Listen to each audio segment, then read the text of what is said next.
మళ్ళీ వైఎస్ఆర్సీపీలో యాక్టివ్గా మారారు ధర్మాన బ్రదర్స్. జగన్ ఉత్తరాంధ్ర పర్యటన తర్వాత ఇప్పుడు సమీకరణాలు మారిపోయినట్లుగా తెలుస్తుంది.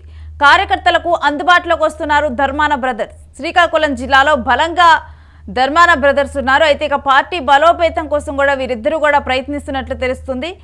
మెడికల్ కాలేజీ ప్రైవేటీకరణపై కూడా వెనక్కి తగ్గాలంటూ కూడా కూటమిపై ఫైర్ అవుతూ ఉన్నారు. వైసీపీ ఓటమి తర్వాత జనసేనలోకి వెళ్తారని జరిగింది ప్రచారం. ఇక ఓటమి తర్వాత పార్టీ కార్యక్రమాలకు కూడా ధర్మాన బ్రదర్స్ దూరంగా ఉంటూ వచ్చారు. ఇప్పుడు ఇక ధర్మాన బ్రదర్స్ యాక్టివ్ కావడంతో కూడా కార్యకర్తల్లో కొత్త ఉత్సాహం నెలకొందని చెప్పాలి. ఇక దీనికి సంబంధించిన డీటెయిల్స్ మా ప్రతినిధి కిరణ్ అడిగి తెలుసుకుందాం. కిరణ్, ధర్మాన బ్రదర్స్ యాక్టివ్ అయిపోయినట్లేనా? రేణు, ఉత్తరాంధ్ర పర్యటన తర్వాత వైసీపీలో ఒక నూతన ఉత్తేజం వచ్చింది. జగన్మోహన్ రెడ్డి ఉత్తరాంధ్ర పర్యటనలో పర్యటించడము, శ్రీకాకుళానికి అనకాపల్లి జిల్లాలో పర్యటించి మెడికల్ కాలేజీల పైన ఆయన ధ్వజమెత్తారు. నర్సీపట్నం వేదిక జగన్మోహన్ రెడ్డి చంద్రబాబు నాయుడు పీపీపీ మోడల్ తీసుకొచ్చారు. మెడికల్ కాలేజీను ప్రైవేటీకరణ చేస్తున్నారంటూ ఆయన వైసీపీ అటు టీడీపీ నాయకత్వంపై ఫైర్ అయ్యారు. అంతేకాకుండా ఉత్తరాంధ్ర జిల్లాల్లో పార్టీని బలోపేతం చేయడానికి ఈ ధర్మాన సోదరులను యాక్టివ్ కావాలని పలు సందర్భాల్లో చెప్పినా వారు యాక్టివ్ కాలేదు. అయితే జగన్మోహన్ రెడ్డి పర్యటన తర్వాత రాజకీయ సమీకరణాలు మారాయి. పార్టీని క్షేత్రస్థాయిలో బలోపేతం చేయడానికి ధర్మాన సోదరులు పూనుకున్నారు. అయితే శ్రీకాకుళం జిల్లాలో వైసీపీకి ధర్మాన సోదరులకు విడదీయడానికి సంబంధం ఉంది. ఓవరాల్ గా శ్రీకాకుళం జిల్లా వైసీపీ అధ్యక్షుడిగా ధర్మాన కృష్ణదాస్ వ్యవహరిస్తున్నారు. ఇరువురు అన్నదమ్ములు పార్టీని బలోపేతం చేయాలని వైసీపీ అధినేత జగన్మోహన్ రెడ్డి స్పష్టమైన ఆదేశాలు ఇచ్చారు. వారిని యాక్టివ్ కమ్మని చెప్పారు. క్షేత్రస్థాయిలో పార్టీని బలోపేతం చేయడానికి గ్రామ మండల స్థాయి కమిటీలను నియమించాలని, వాటి బాధ్యత చూసుకోవాలంటూ ధర్మాన సోదరులు ఇద్దరికీ సూచించారని సమాచారం అందుతుంది. రేణు, ఇక మెడికల్ కాలేజీల అంశంలో కూడా ఇప్పుడు వీళ్ళ అధికార పక్షం మీద కూడా ఇప్పుడు ఫైర్ గా ముందుకెళ్ళనున్నారని చూడాలా? ఏదైతే ప్రైవేట్ మెడికల్ కాలేజీ ప్రైవేటీకరణపై ధర్మాన ప్రసాద్ ఈ రోజు ఫైర్ అయ్యారు. ఆయన ఈ ఫైర్ అవ్వడంతోనే ఆయన యాక్టివ్ అయ్యాడని వైఎస్ఆర్సీపీ శ్రేణుల నుంచి సమాచారం అందుతుంది. పీపీపీ మోడల్ ను మేము మొదటి నుంచి వ్యతిరేకిస్తున్నాము, మా పార్టీ అధినేత మొదటి నుంచి వ్యతిరేకిస్తున్నారు. ప్రభుత్వ మెడికల్ కాలేజీని ప్రైవేటీకరణ చేయడం అనేది ఈ చాలా దౌర్భాగ్యమైన పరిస్థితి అంటూ చంద్రబాబు నాయుడు పైన ఆయన తీవ్ర ఆరోపణలు చేశారు. ఓవరాల్ గా ఏదైతే శ్రీకాకుళం జిల్లాలో వైసీపీ ఇనాక్టివ్ గా ఉన్న పరిస్థితుల్లో ధర్మాన సోదరులు అంటున్నట్టు వ్యవహరించారు పార్టీకి. అయితే ఉత్తరాంధ్ర పర్యటన తర్వాత జగన్మోహన్ రెడ్డి ఏదైతే నర్సీపట్నం పర్యటన తర్వాత వైఎస్ఆర్సీపీ శ్రేణులు చాలా వరకు యాక్టివ్ అయ్యి క్షేత్రస్థాయిలో పార్టీని బలోపేతం చేయడానికి ఆయా నియోజకవర్గ ఇన్ఛార్జీలు కమిటీలు కూడా నియమించారు. Renu, right, thanks for the details Kiran. ఇక జగన్ ఉత్తరాంధ్ర పర్యటన తర్వాత కూడా సమీకరణాలు మారాయనే చెప్పాలి. ఇక ఉత్తరాంధ్రలో పీపీపీ అంశాలను కూడా తిప్పికొట్టాలంటూ కూడా ఇటు చంద్రబాబు నాయుడు కూడా అధికార పార్టీ నేతలను అయితే చెప్పటం జరిగింది. అయితే ఇక ఉత్తరాంధ్ర నాయకులు అడ్డుకోవటానికి సిద్ధంగా ఉండాలన్నారు. ఇక ఉత్తరాంధ్రలో ఇప్పుడు వైసీపీ కూడా అదే విధంగా యాక్టివ్ అయిందని చెప్పాలి. ఎందుకంటే ధర్మాన బ్రదర్స్ ఇప్పుడు యాక్టివ్గా అయ్యారు. ఎప్పుడైతే వైసీపీ ఓడిపోయిందో ఆ తర్వాత వీళ్ళిద్దరూ కూడా జనసేనలోకి వెళ్తారు అంటూ కూడా ప్రచారం జరిగింది. ఆ తర్వాత వీళ్ళిద్దరూ కొంతకాలం సైలెంట్గానే ఉన్నారు. శ్రీకాకుళంలో ఇద్దరు బ్రదర్స్ కూడా చాలా బలంగా ఉన్నప్పటికీ కూడా చాలా సైలెంట్ అయిపోయారు. ఆ తర్వాత ఇక ఇప్పుడు కూడా జగన్ ఉత్తరాంధ్ర పర్యటనతో కూడా ఇద్దరు బ్రదర్స్ కూడా ఇప్పుడు యాక్టివ్ అయినట్టుగా తెలుస్తుంది. పార్టీ బలోపేతం కోసం కూడా ధర్మాన బ్రదర్స్ ఇప్పుడు కృషి చేస్తూ ఉన్నారు. శ్రీకాకుళం జిల్లాలో ఇప్పుడు పార్టీ బలోపేతం కోసం అయితే వీరిద్దరూ కూడా కృషి చేస్తూ ఉన్నారు. ఇక ప్రైవేటీకరణపై వెనక్కి తగ్గాలంటూ కూడా కూటమిపై ఫైర్ అవడంతో కూడా ఇక ఇద్దరు బ్రదర్స్ యాక్టివ్ అయినట్లుగా తెలిసిపోయింది. ఆరోగ్యం, వైద్యం, దానికి అవసరమైనటువంటి వైద్య విద్య, బోధన ఆసుపత్రులు ఇవన్నీ అనుబంధంగా పనిచేస్తున్నటువంటివి. నేడు రాష్ట్రంలో కొన్ని బోధనా ఆసుపత్రులు, కొన్ని హాస్పిటల్స్, వైద్యం అంతా ప్రైవేట్ పరం చేసేటువంటి నిర్ణయం తీసుకున్నారు. ఇది రాజ్యాంగ విరుద్ధం అయింది. రెండవది, మనలాంటి ఆర్థిక స్థితిగతులు కలిగినటువంటి ప్రజలకు చాలా పెద్ద భారమైనటువంటి నిర్ణయం అని ఈ సందర్భంగా మనం చేస్తున్నాం. గడిచిన కొన్ని రోజులుగా రాష్ట్రం అంతా ఈ చర్చ నడుస్తూ ఉంది. విద్యార్థుల్లోనూ తల్లిదండ్రుల్లోనూ గట్టిగా పనిచేసినాయి, నిలబడగలిసినాయి, ప్రజల తరఫున భరోసా ఇవ్వగలిసినాయి. ప్రైవేట్ ఆసుపత్రులు ఎన్ని మనం విజిలెంట్గా ఉన్నప్పటికీ, ప్రభుత్వ అధికారులు ఉన్నప్పటికీ, ప్రైవేట్ ఆసుపత్రి అనేది ఆదాయం కోసం పెట్టుకున్నది కనుక ప్రజల నుంచి కరోనా భయాన్ని చూపించి దోపిడీ చేసే కార్యక్రమం దేశంలోనూ జరిగిపోయింది. రాష్ట్రంలోనే కాదు, రాష్ట్రంలోనూ జరిగింది, దేశంలోనూ కూడా జరిగింది. అంటే ఆనాడున్నటువంటి ప్రభుత్వం ప్రభుత్వ ఆసుపత్రుల్ని గట్టిగా పనిచేయించగలిసినాం కనుక కొంతవరకైనా ఆంధ్రప్రదేశ్లో మనం తట్టుకోగలిసినాం.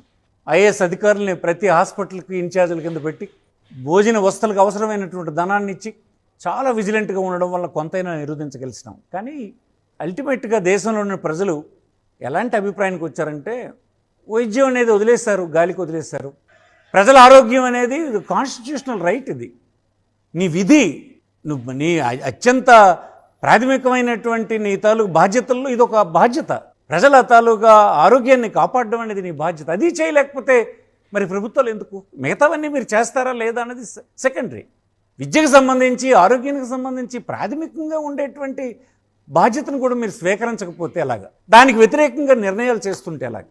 50% సీట్స్ 15,000 రూపాయల ఫీజుతో విద్యార్థి చదువుకునేటట్టుగా, అదే 35% కోటా సీట్లు 15 లక్షల ఫీజు చెల్లించేటట్టుగా మధ్యతరగతికి, ఎన్ఆర్ఐ కోటా కింద ఉన్నటువంటి 15%వి 20 లక్షలు చెల్లించేటట్టుగా, హాస్పిటల్ మెయింటెనెన్స్కి ఇబ్బంది లేకుండా ఆ ప్రాంతంలో ఉండేటువంటి ప్రజలకు వైద్యం అందుబాటులో వచ్చేటట్టుగా ఒక విశాలమైన ప్రయోజనాన్ని ఆశించి ఈ హాస్పిటల్ని రూపకల్పన చేయడం జరిగింది.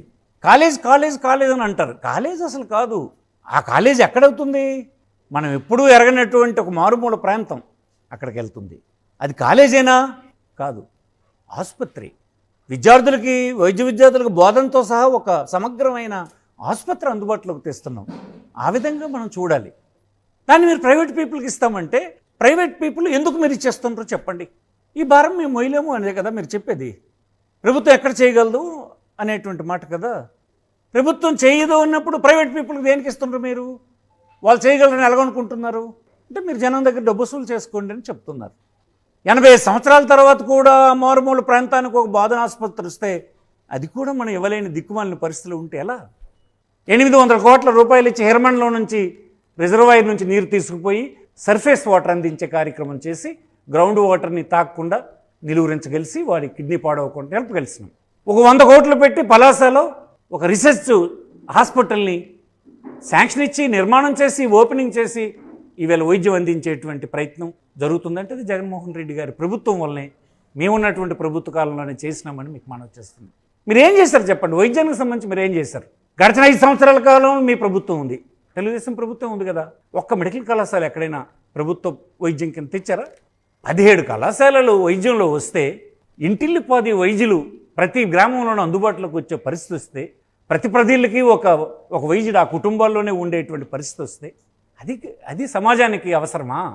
అలాంటి పరిస్థితులు రాకుండా మీరు అడ్డుకునేటువంటి ప్రయత్నం అవసరమా చెప్పండి? ఎవరు వస్తారు? మీరు ఎన్ఆర్ఐ సీట్లకి రిజర్వ్ చేస్తున్నారు. ఎన్ఆర్ఐ సీట్లు ఎవరికి వెళ్తాయి? రేపు పొద్దున్న అమెరికాలో స్థిరపడి బాగున్నటువంటి వారు వచ్చి కొనుక్కొని ఇక్కడ చదువుకొని అమెరికా వెళ్ళిపోతారు. అదే మనం కోరుకున్నది. ఈ వీళ్ళ సమస్య అదే. ఇక్కడ నిన్న అమెరికా నుంచి ఒక కుర్రాడు వచ్చాడు. వాడిని అడిగాను, ఏమి రాని అభిప్రాయం అని. వాడి ఇంట్లో దిగారు. వాడు 3 సంవత్సరాల తర్వాత ఊరు వచ్చాడు. వాడి క్లాస్మేట్స్ని అందరినీ పిలిచి కూర్చోబెట్టి మాట్లాడారట వాళ్ళు ఈ విషయం. ఏ ఒక్కరూ దాన్ని అంగీకరించడం లేదు. నేను ఇంకొక కుటుంబానికి పరామర్శకు వెళ్ళాను నిన్న. ఇంటిల్లి 10 పని చేసుకున్నటువంటి ఒక చిన్న బ్యాక్వర్డ్ క్లాస్ కుటుంబం, అత్యంత బ్యాక్వర్డ్ క్లాస్ కుటుంబం. చిన్న వైద్యానికి ఆయనకి 4 లక్షల రూపాయల వైద్యం అయిందట. ఇంక ఇప్పటికీ అతని సమస్య పరిష్కారం అవ్వలేదు. ఇప్పుడు వైద్యం చేయించాలంటే బెదిరిపోతున్నారు. 4 సంవత్సరాలు వాళ్ళు సంపాదించి మిగిలించుకున్న డబ్బుని ఒక చిన్న వైద్యానికి పీకేస్తే, అది మనం చూస్తూ తప్పలు కొడితే చేసుకోండి అని ప్రభుత్వమే దాన్ని ఎంకరేజ్ చేస్తే, వాళ్ళకి భూములు ఇచ్చి హాస్పిటల్ ఇచ్చి మీరు దోపిడీ చేసుకోండి ప్రజలని చెప్తే ఎక్కడ పోవాలి? ఇక్కడ ఈ సామాన్యమైన కుటుంబాల ఆరోగ్యం ఏమైనట్టు? వాళ్ళకి గతి లేదా ఈ రాష్ట్రంలో? ఈ విధానాలు ఇంత ప్రమాదం ఉన్నాయని మనవి చేస్తున్నాను నేను. ఒక మంచి డాక్టర్ని మీరు తయారు చేయకపోతే తరువాత అతని నుంచి మంచి వైద్యం ఎలా ఎక్స్పెక్ట్ చేస్తాం? విలువలతో కూడిన వైద్యం మనం ఎలా ఎక్స్పెక్ట్ చేస్తాం? ఇది ప్రభుత్వాలకి, ఇది ఇతర విషయాలు లాంటిది కాదు. ఇది భారమైన ప్రభుత్వం భరించాల్సిన అవసరం ఉంది. కొన్ని విషయాలు ప్రభుత్వం భరించాలి. ఎడ్యుకేషన్, మెడికల్ ఎడ్యుకేషన్ అంటే 2 వైద్యం కలిసి ఉన్నాయి. తర్వాత మా ప్రభుత్వం, మా పార్టీ ప్రభుత్వాలు ఉన్నప్పుడు కానీ లేనప్పుడు కానీ మేము నమ్మింది ఒకటే సిద్ధాంతం. ఈ రాష్ట్రంలో వ్యత్యాసాలు లేని సమాజం ఏర్పడాలంటే, ఈ రాష్ట్రంలో ఉండేటువంటి కుటుంబాల మధ్యన ఆర్థిక అసమానతలు తగ్గాలంటే, అందరూ గౌరవంగా జీవన ప్రమాణాలు పెరగాలంటే విద్య ఒక్కటే మార్గం అని మాకు రాజశేఖర రెడ్డి గారు, మా నాయకుడైనటువంటి రాజశేఖర రెడ్డి గారు నమ్మి అమలు చేసి ఆ ఆచరణని మళ్ళీ మా పార్టీకి అందించినారు. దాన్ని మేము కొనసాగిస్తాము, దానికోసం పోరాటం చేస్తాము. ప్రజల్ని ఎడ్యుకేట్ చేస్తాము, ఉద్యమాలు చేస్తాము, ఈ ప్రభుత్వం చేసిన విధానాల్ని అడ్డుకుంటాము, అవసరమైతే ప్రజలందరి చేత ఈ నిర్ణయాన్ని మీరు మార్చుకోవాలనే దిశ వైపు తీసుకెళ్తాము. ఇదంతా నేను విజ్ఞప్తి చేసేది ఏంటంటే, పెద్ద ఎత్తున పౌరులు ప్రభుత్వాన్ని నచ్చజెప్పే పని చేయాలని, ఆ మాయమాటల్లో పడొద్దని. మనం ప్రైవేట్ హాస్పిటల్ చూసాం, ప్రైవేట్ వైద్యం చూసాం, ప్రతి కుటుంబం ఎలా మోసపోతుందో చూస్తున్నాం, ప్రతిరోజు చూస్తున్నాం. మన బంధువులు, స్నేహితులు, మన పక్కింటి వాళ్ళు, ఎదురింటి వాళ్ళు, మన ఊరు వాళ్ళు ఎలా మోసపోయినారో, హాస్పిటల్కి వెళ్ళి మన సిస్టంలో ఎలా దోపిడీ జరిగిపోతుందో మనం చూస్తున్నాం. దీన్ని అరికట్టే ప్రయత్నమే 17 హాస్పిటళ్ళు ప్రభుత్వ ఆజమాయిషీలో బోధనాసుపత్రులు, కాలేజీలు కట్టి అనేక రకాల ఫెసిలిటీస్ తీసుకొచ్చినటువంటి విధానాన్ని తిరగదోడడానికి మనం అంగీకరించకూడదని ఈ సందర్భంగా మనవి చేస్తున్నాం. ఇది అనుభవజ్ఞుడైనటువంటి చంద్రబాబు నాయుడు గారు ఇది విరమించుకోవాలని మనవి చేస్తున్నాం. మీరు చాలా విషయాల్లోన ప్రజల్లో వ్యతిరేకత ఉందంటే మార్చుతున్నారు, ఇది వ్యతిరేకత ఉంది, కానీ ప్రజలను బలిచ్చే కార్యక్రమం చేయొద్దని మనవి చేస్తున్నాం. నేను భరించలేని మొత్తం నువ్వు ఎవరి దగ్గర నుంచి భరించమని చెప్తున్నావు, వాళ్ళకి ఎవరు భరించమని చెప్తున్నావు. అతను క్వశ్చన్లోనే, అతను జవాబులోనే నీకు ఆన్సర్ కూడా ఉంది, మనకు కావాల్సిన ఆన్సర్ కూడా ఉంది. కేంద్రం సూచించినప్పుడే మేము తిరస్కరించినాం కదా, మా రాష్ట్రంలో కుదరదు అన్నప్పుడే చెప్పేసి అమలు చేసాం మనం. అందుకే ఇంకో మోడల్ తెచ్చాం. పేద విద్యార్థి 15,000 రూపాయలు కడితే చాలు అతను సంవత్సరానికి. మధ్యతరగతి కుటుంబం పెద్దవాలి అనుకుంటే 15 లక్షలు కడితే చాలు. ఎన్ఆర్ఐ ఎవరైనా వస్తే 20 లక్షలు కట్టండి, వీళ్ళకి 50%, వాళ్ళకి 35%, 15%. దాన్నే కాదన్నటువంటి ప్రభుత్వం ఆనాడు అపోజిషన్, ఈనాడు రూలింగ్లో ఉన్నటువంటి తెలుగుదేశం ప్రభుత్వం అదే మళ్ళీ అమలు చేస్తుంటే ఎలా, అంతకంటే ఘోరంగా అనుసరిస్తుంటే ఎలా, అది తప్పని చెప్పినటువంటి వాళ్ళు మళ్ళీ ఇది అనుసరిస్తే ఎలా? అందుకోసం కాంట్రడిక్షన్ ఇదంతా. అంత కన్ఫ్యూజన్ అవసరం లేదు. మనకి ఏ గ్రామంలో చూసినా దోచేస్తున్నారు. ఆరోగ్యంతో కుటుంబాలు కుదేలైపోతున్నాయి. ఎవరింటికి వెళ్ళినా తలపట్టుకుంటున్నారంటే వాళ్ళకి మిగతా సమస్యలు లేవు. ఒక ఆరోగ్యం దగ్గర దోపిడీనే ఇప్పుడు ఈ సమాజంలో మనం ప్రభుత్వాలు ఎవరు నిరోధించలేకపోతున్నాం. అర్జెంటుగా కేంద్ర రాష్ట్ర ప్రభుత్వాలు దీన్ని అడ్రస్ చేయకపోతే సామాన్యమైన కుటుంబాలు రాష్ట్రంలో మరి మిగలరు, దెబ్బతింటారు. దానికి వ్యతిరేకంగా జరుగుతున్నటువంటి నిర్ణయం మరీ ప్రమాదం ఇది.